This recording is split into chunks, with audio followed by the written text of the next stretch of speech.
प्रेम से बोलिए ग्यारस माता की जय। एकादशी के दिन आपको भगवान विष्णु के साथ माता ग्यारस की भी पूजा अर्चना करनी चाहिए और ग्यारस माता की कथा को भी अवश्य पढ़ना और सुनना चाहिए। आज की इस वीडियो में आप सुनेंगे ग्यारस माता की संपूर्ण कथा आरती सहित। आइए मेरे साथ प्रेम पूर्वक और प्रसन्नचित्त मन से ग्यारस माता की कथा का श्रवण कीजिए। एक समय में एक राज्य में एक राजा राज किया करता था। राजा बड़ा ही बुद्धिमान और बलशाली था। राजा हर समय अपनी प्रजा का भला करता था। प्रजा भी अपने राजा से बहुत प्रेम करती थी। राजा की दो पुत्रियां थी। वे दोनों ही पुत्रियों से बहुत प्रेम किया करता था। राजा की छोटी पुत्री देखने में बहुत सुंदर और आकर्षित थी, परंतु राजा की बड़ी बेटी छोटी बेटी की तुलना में कम सुंदर थी। राजा की छोटी बेटी ग्यारस माता की पूजा करती थी और सभी लोग राजा की छोटी बेटी से बहुत प्रेम किया करते थे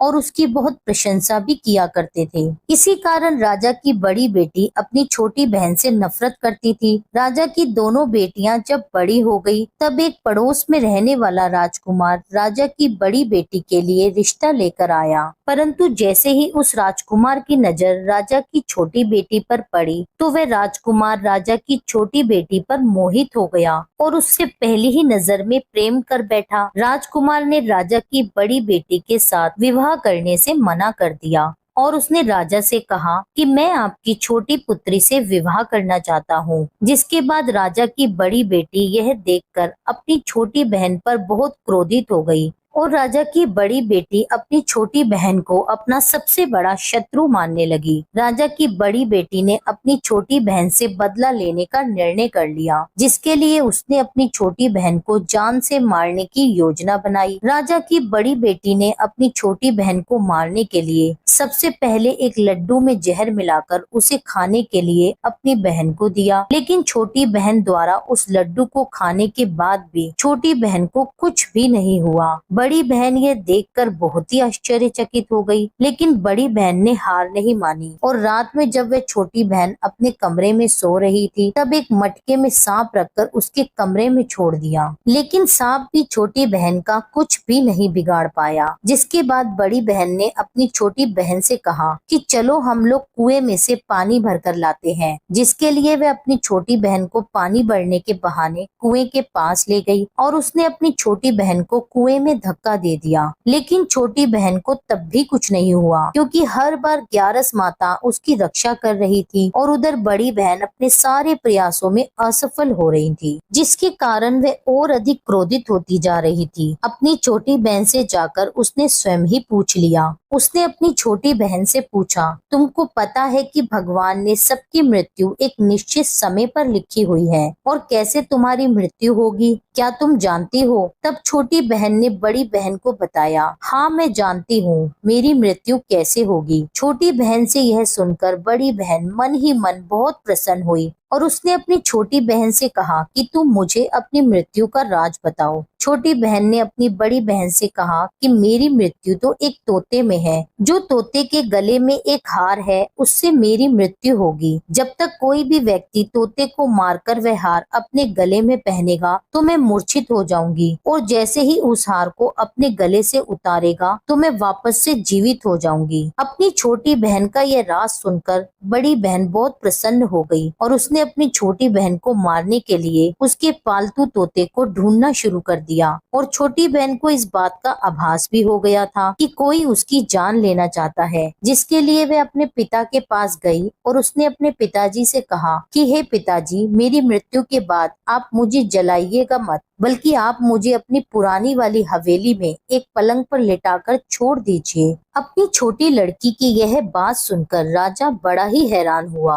राजा ने अपनी बेटी से पूछा, बेटी तुम ऐसा क्यों कह रही हो? तब राजा की बेटी बोली, समय किसी के लिए नहीं रुका है, कब क्या हो जाए किसी को कुछ पता नहीं। फिर राजा ने अपनी छोटी बेटी से कहा कि तुम ऐसी बातें क्यों कर रही हो, 2-3 दिन में तो तुम्हारा विवाह है। लेकिन उसने अपने पिताजी को ऐसा करने पर मजबूर कर लिया और उनसे वचन ले लिया। राजा ने भी अपनी छोटी बेटी की बात स्वीकार कर ली और 2-3 दिनों के बाद शादी का समय आया। तब राजकुमार बारात लेकर राजा के घर आया और राजकुमार और राजा की छोटी बेटी का विवाह होना आरंभ हुआ। जैसे ही राजा की छोटी बेटी राजकुमार के साथ फेरे लेना शुरू करती है तो उसकी बड़ी बहन अपनी छोटी बहन के कमरे में जाकर उसके तोते को पकड़ लेती है और उसको जान से मार देती है। तोते के गले में जो हार था उसको अपने गले में धारण कर लेती है। जैसे ही बड़ी बहन उस हार को अपने गले में धारण करती है तो उधर छोटी बहन 3.5 फेरे ही ले पाती है और वहीं पर बेहोश होकर गिर जाती है। जिसके बाद राजा ने बड़े बड़े हकीमों वैद्यों को बुलवाया, पर अपनी छोटी बेटी का इलाज करने के लिए राजा की बात सुनकर वैद्य ने छोटी बेटी को जब चेक किया तो राजा को बताया कि आपकी छोटी बेटी ना तो जीवित है और ना ही मृत है। मैं ऐसा पहली बार देख रहा हूँ। राजा ने सारे वैद्य हकीमों को यह बात बाहर बताने से मना कर दी और उनको कहा, अगर ये बात तुमने किसी को बाहर कही तो हम तुम्हें मृत्यु दंड दे देंगे। राजा ने अपनी छोटी बेटी को पुराने महल में जाकर एक पलंग पर लेटा दिया और वहाँ पर कुछ सैनिकों को तैनात कर दिया। राजा वापस अपने महल में लौट आया।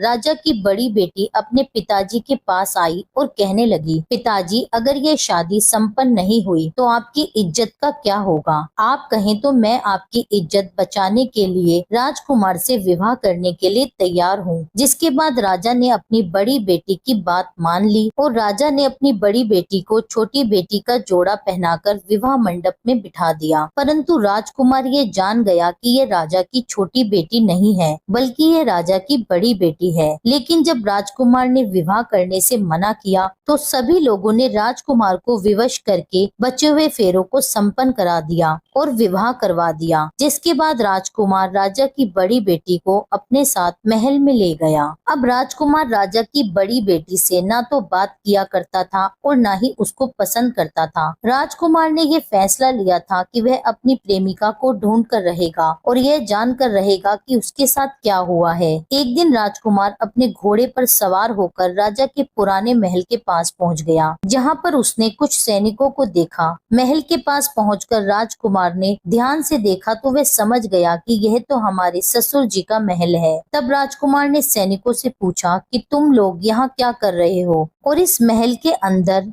उस पलंग पर कौन लेटा है? जिसके बाद सैनिकों ने बताया कि यहाँ पर राजा की छोटी बेटी है। यह सुनकर राजकुमार बहुत ही प्रसन्न हुआ और वह तुरंत अपनी प्रेमिका के पास पहुँच गया और उसकी सेवा करने लगा। जैसे ही रात हुई तो राजा की छोटी बेटी उठकर खड़ी हो गई। राजकुमार ये देखकर बहुत खुश हो गया और उसने उससे पूछा कि तुम यहाँ क्या कर रही हो? तुम मेरे साथ मेरे महल में चलो। राजा की छोटी बेटी ने राजकुमार को सारी बातें बता दी कि मेरी जान एक तोते में बसी थी और मैंने यह बात सिर्फ अपनी बड़ी बहन को बताई थी और मैं जानती हूँ कि उसने ही मुझे मारने का प्रयास किया है। उसके पास एक हार है जिसको वह सुबह पहन लेती है और शाम में उतार देती है। जब तक वह हार सुबह के समय पहनी रहती है तब तक मैं मूर्छित रहती हूँ और जैसे ही वह हार को उतार देती है तो मैं जीवित हो जाती हूँ और जब तक मेरी बड़ी बहन के पास वह हार है तब तक मैं ऐसे ही जीवित और मूर्छित होती रहूंगी। अगर मेरी बड़ी बहन के पास जो हार है वह मेरे हाथ में लग जाए तो मैं हमेशा के लिए जीवित हो जाऊंगी। राजकुमार ने यह बात सुनकर राजा की छोटी बेटी के पास रहने का निश्चय कर लिया और उसने बचे हुए सारे फेरे उस पलंग में लेटी राजा की छोटी बेटी के साथ लिए और अपना विवाह उसके साथ पूर्ण कर लिया और वहीं पर रहने लगा। देखते ही देखते कुछ समय बाद राजा की छोटी बेटी और राजकुमार की पत्नी गर्भवती हो गई। एक बार राजकुमार को किसी काम से बाहर जाना पड़ा।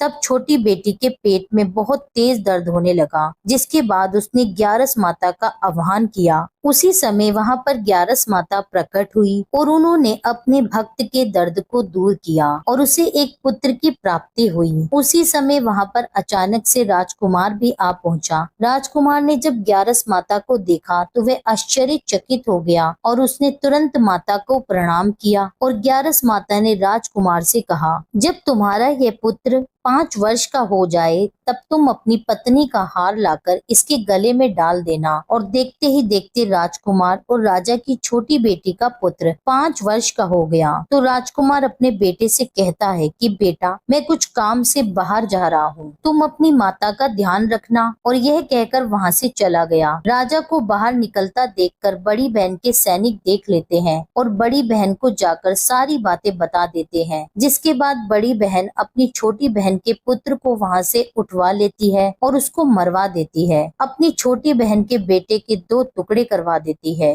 पहला टुकड़ा चक्की के पास छुपा देती है और दूसरा टुकड़ा अपने पलंग के नीचे रख देती है। अब ग्यारस माता भिखारन का रूप लेकर आती हैं। एक भिखारन का रूप धारण कर बड़ी बहन के यहाँ भिक्षा मांगने लगती हैं। बड़ी बहन अपने नौकरों से कहती है कि जाओ उसको भिक्षा दे दो। लेकिन जैसे ही नौकर ग्यारस माता को भिक्षा देने के लिए आते हैं तो माता उनसे भिक्षा लेने के लिए मना कर देती है और कहती हैं कि जाओ, मैं तुम्हारी महारानी से ही भिक्षा लूंगी। जिसके बाद बड़ी बहन स्वयं भिक्षा देने के लिए माता के पास आती है। तब माता एक बिल्ली का रूप लेकर उसके कमरे में चली जाती है और वहाँ पर छोटी बेटी के पुत्र के 2 टुकड़ों को आपस में जोड़ देती है और उसे जीवित कर देती है। उसे वहाँ से ले जाती है। राजकुमार अपने पुत्र को लेकर अपनी पत्नी के पास जाता है और उससे कहता है कि तुम इसका ध्यान रखना। अगर तुम इस बच्चे का ध्यान अच्छे से रखोगी तो मैं तुमसे बात करूंगा। एक दिन राजकुमार अपने पुत्र से कहता है कि तुम मम्मी के गले का हार मांग लो। जिसके बाद राजकुमार का बेटा मम्मी के पास जाकर कहता है कि मम्मी, मुझे तुम्हारा हार चाहिए। यह सुनकर पहले तो बड़ी बहन बहुत ही क्रोधित होती है। फिर उसको ये याद आता है कि राजकुमार ने कहा था अगर मैं इस बच्चे का ध्यान अच्छे से रखूंगी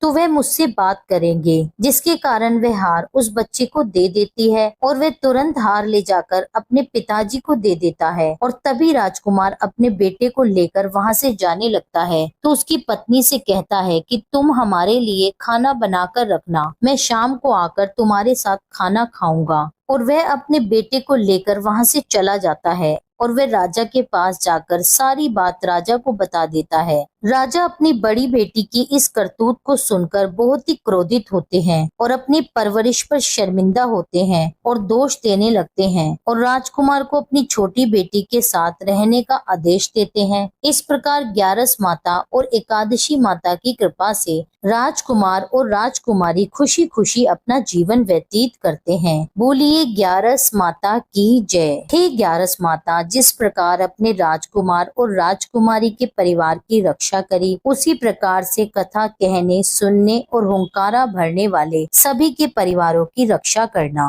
एकादशी माता की कथा। ओम जय एकादशी माता, जय एकादशी माता। विष्णु पूजा व्रत को धारण कर शक्ति मुक्ति पाता। ओम जय एकादशी माता, तेरे नाम गिनाऊं देवी, भक्ति प्रदान करनी। गण गौरव की देनी माता, शास्त्रों में वरनी। ओम जय एकादशी माता। मार्गशीर्ष के कृष्ण पक्ष की उत्पन्ना, विश्व तारिणी जन्मी। शुक्ल पक्ष में हुई मोक्षदा, मुक्तिदाता बन आई। ओम जय एकादशी माता। पोष के कृष्ण पक्ष की सफला नामक है। शुक्ल पक्ष में होए पुत्रदा, आनंद अधिक रहे। ओम जय एकादशी माता। नाम शटिलता माघ मास में कृष्ण पक्ष आवे। शुक्ल पक्ष में जया कहावे, विजय सदा पावे। ओम जय एकादशी माता। विद्या फागुन कृष्ण पक्ष पक्ष में शुक्ला आमल की, पाप मोचनी कृष्ण पक्ष में चैत्र महाबली की। ओम जय एकादशी माता। चैत्र शुक्ल में नाम कामदा धन देने वाली, नाम वरुथिन कृष्ण पक्ष में वैशाख महावाली। ओम जय एकादशी माता।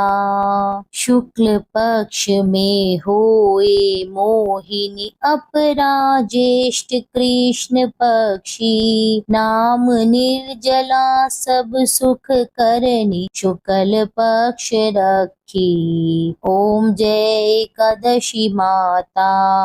योगिनी नाम आषाढ़ में जानो कृष्ण पक्ष करनी, देव शयनी नाम कहायो शुक्ल पक्ष धरनी। ओम जय एकादशी माता। कामिका श्रावण मास में आवे कृष्ण पक्ष कहिए, श्रावण शुक्ला होए पवित्र आनंद से रहिए। ओम जय एकादशी माता। अजाभाद प्रद कृष्ण पक्ष की परवर्तनी शुक्ला, इंदिरा आश्विन कृष्ण पक्ष में व्रत से भव सागर निकला। ओम जय जय एकादशी माता। पंपकुशा है शुक्ल पक्ष में आप हरन हारी, रमा मास कार्तिक में आवे सुखदायक भारी। ओम जय जय एकादशी माता। देवोत्थानी शुक्ल पक्ष की दुख नाशक मैया, पावन मास में करू विनती पार करो नैया। ओम जय एकादशी माता। परमा कृष्ण पक्ष में होती जन मंगल करती, शुक्ल मास में होए पद्मिनी दुख दरिद्र हरणी। ओम जय एकादशी माता। जो कोई आरती एकादशी की भक्ति सहित गावे, जन गुर दिता स्वर्ग का वासा निश्चय वह पावे। ओम जय एकादशी माता। यह थी एकादशी माता की संपूर्ण कथा और आरती सहित। उम्मीद करती हूँ यह वीडियो आपको पसंद आया होगा। कथा अच्छी लगी हो तो इसके लिए मेरे चैनल को सब्सक्राइब कर लीजिए। वीडियो को लाइक करके कमेंट में लिख दीजिए ग्यारस माता की जय। मिलती हूँ आपसे एक अगली वीडियो में, तब तक के लिए जय श्री राधे।